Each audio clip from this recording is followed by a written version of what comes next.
Mbalmo au bismillah billahi belebele na donc an na kun tɛ dɔwɛrɛ komi a b'a kalama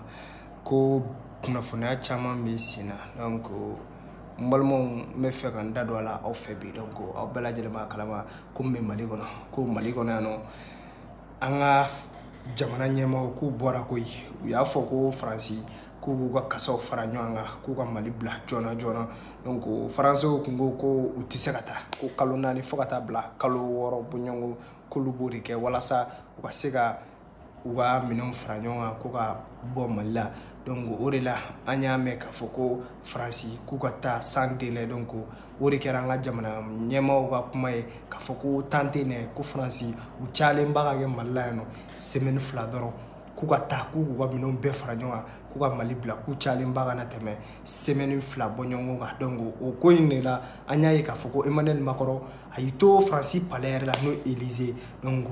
palais yɛrɛ la donc a y'i to yen donc k'a fɔ ko Faransi k'u tɛ se ka taa o kunnafoniya de bɛ sen na donc ne b'a dɔn ko in k'a tɛna laban ɲuman la dɛ donc ko in a bɛ ka taa bolo min kan an b'a dɔn k'a fɔ ko maliyɛnw kan ka kɔlɔsi an yɛrɛ la ko Faransi u ye nin kuma in de fɔ bi su fɛ yɛrɛ a daminɛna futiri fɛ ka na sa fɔlen ni san cɛ a bɛ heure kelen bɔɲɔgɔnko bɔ ko Faransi k'u tɛ se ka taa ko an ye kuma min fɔ k'olu tɛ se ka gɛrɛ ko Mali jamana ɲɛmaaw ye kuma min fɔ ko in k'a tɛ se ka bɔ a sira fɛ an filɛ yɔrɔ min na ko bi donc ko in de bɛ an bɛ ka jateminɛ ko de la a bɛ kɛ cogo min na komi a yɛrɛ b'a kalama k'a fɔra ko n'u bɔra Mali la yan nɔ k'u bɛ taa Niger ko Niger président yɛrɛ a ye kan to Faransɛw ma k'a fɔ ko n'u bɛ olu ka jamana na k'u ka da frontière la yen nɔ Mali ni Niger frontière k'u ka da yen nɔ donc ko n'u danna yen nɔ k'u bɛ se ka to ka na Mali la yan nɔ et puis u bɛ to ka taa olu ka jamana na nka k'a fɔ k'u bɛ to olu ka jamana na ko tɛ kɛ koyi ko Faransi yɛrɛ k'u kɛra sira ɲɛfɛ an filɛ yɔrɔ min na ko bi donc ni kibaruyaw de bɛ bolo komi tɛ live kɛ ka caya YouTube sanfɛ aw yɛrɛ b'a kalama n balima Kɔlasof TV lajɛbagaw aw bisimila bi n bɛ fɛ ka n da don débat la komi aw t'a kalama nin de bɛ Mali kɔnɔ yan nɔ ko marche belebele yɛrɛ bɛ sen na sini ko ka bɔ ko Faransi k'u k'u ka kasaw fara ɲɔgɔn kan k'u ka taa ka bɔ Mali la donc o ko in de bɛ sen na an filɛ yɔrɔ min na ko bi ko Mali yɛrɛ kɔnɔna la yan nɔ ko an filɛ yan nɔ kɔni jamanadenw bɛɛ lajɛlen de wulilen don sisan k'i jɔ i sen kan ka d'a kan ko Faransi k'u bannen don murutilen don kosɛbɛ kosɛbɛ tagali yɛrɛ la donc a fɔra k'u ka taga sans délai k'a kana tɛmɛ semaine 2 bɔɲɔgɔnko kan donc k'u ka tile damadamani dɔrɔn de kɛ yan nɔ u ka taa ka bɔ Mali la yan nɔ donc kuma fɔra a ma ja Faransi ko Mali tagali ka bɔ Mali la k'a man d'u ye koyi Faransɛ ninnu u degelen don Mali la yan nɔ ko k'a fɔ k'u ka taa o cogoya la k'olu ma sɔn o ye k'u bɛ to yan fɔlɔ ne donc u ka président yɛrɛ de bɔra u ka palais la ka discours kɛ donc discours in a bɛ ka circuler réseaux sociaux sanfɛ tuma dɔ caman y'a ye mun fɔ Faransɛ la n b'o de yɛlɛma aw ye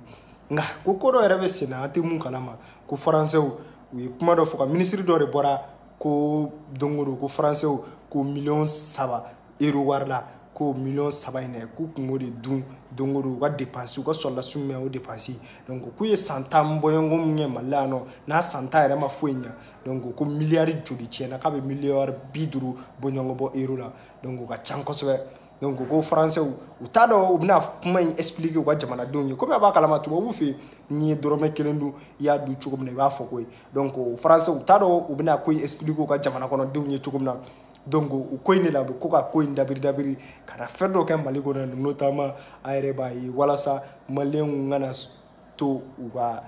taa donc u bɛ fɛ ka sabu de ɲini ko Faransi bɛ sabu ɲini de la u ka baara bɛɛ de y'o ye ko politique la mɔgɔninw de don donc u ka baara de y'o ye an y'a ye k'a fɔ ko u y'a b'u dabara yɛrɛ la k'a fɔ k'u tɛ taa u ta ma k'an ka jamana ye sa hali ni ye jamana min tu tigɛ sa n'a fɔra k'i ka taa ka bɔ yen nɔ i yɛrɛ hali n'a b'a dɔn i ka jamana tɛ i yɛrɛ i bɛ taa si i b'a fɔ i bɛ taa nka ko Faransɛw k'u bɔra de k'a fɔ k'olu tɛ taa koyi k'u tɛ taa bi u tɛ taa sini donc malimanw m'a dɔn caman bɛ ka nin live in dɛ maa caman nana live in na n ka foli belebeleba b'aw ye donc ma se ka temps ba ta k'aw fo donc n b'a ye maa caman bɛ ka kuma voilà donc aw bɛɛ lajɛlen folen don maaw bɛ ka message bila cogo min na u bɛ ka bila merci beaucoup aw bɛɛ lajɛlen aw bɛɛ ni ce ko ni kunnafoniya teliman tun bɛ n bolo koyi n ko n t'a bila da kelen da la n bɛ bɔ de k'aw kunnafoni balimaw n sigilen b'o de kama ne ka baara bɛɛ k'aw de kunnafoni donc maa caman bɛ ka live in na sisan donc komi n y'a fɔ aw ɲɛna ko in bɛɛ ye ko Faransi ko kuma in de bɛ sen na hali bi donc ko Faransi a fɔra k'u ka taa k'u kana mɛn yan k'u ka taa sisan san donc o de fɔr'u ɲɛna k'u ka Mali bila an yɛrɛ k'an jɛr'u kɔ pewu donc o de fɔr'u ɲɛna ko faransɛw ko ayi k'olu tɛ se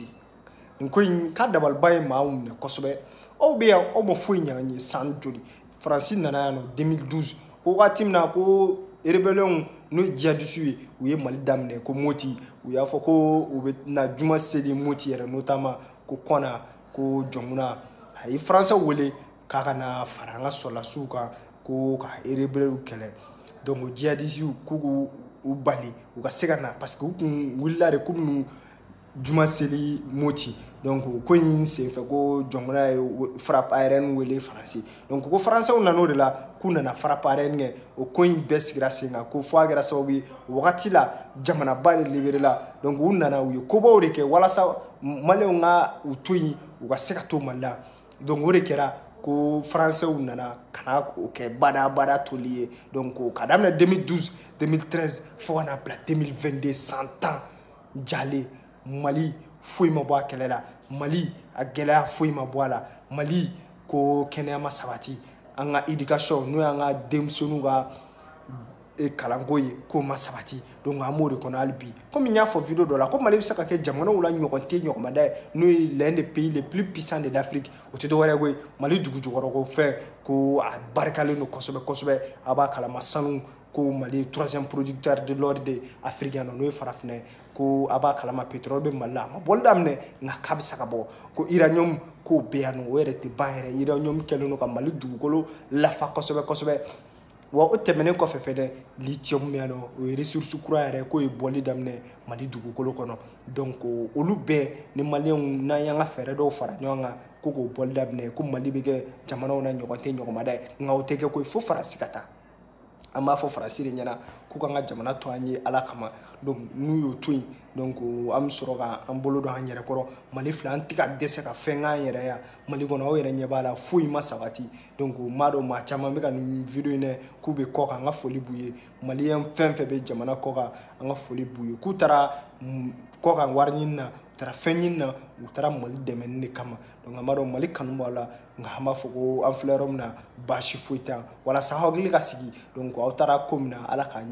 a ko Ala k'a sabati donc an bɛ ko min na kɔni ko maliyɛndenw bɛɛ lajɛlen bɛ fɛ ka bɔ sini ka taa boulevard de l'indépendance la donc ko marche belebele bɛ k'a jira diɲɛ bɛɛ la k'a fɔ an tɛ Faransi fɛ donc k'u bɛ ka an ka jamana kɔnɔ yan nɔ u nana an ko o tilala donc ko ka taa u bannen n'o de ma donc ko in de bɛ sen na a fɔra ko Faransi k'u ka taa u ka jamana mago foyi t'u la donc u mana ko kɛ k'u bɛ ka k'u yɛrɛ de nka k'u tɛ ka kɛ Mali bilen donc ko de bɛ sen na an filɛ yɔrɔ min na ko bi live in ka janyara dɔɔni kɔrɔlen n bɛ vidéo kɛ nka a tɛ se nin niveau la a y'a ye miniti 8 bɔ ɲɔgɔn na donc n bɛ fɛ ka bɔ ka nin kunnafoniya ninnu las'aw ma ko maa min ma live la n bɛna rediffusion bila an ka chaîne sanfɛ donc a bɛ se ka segin k'a lajɛ tuguni donc n balimaw n ka foli belebele b'aw ye aw bɛɛ lajɛlen ni ce aw yɛrɛ donc live a kun bɛ caya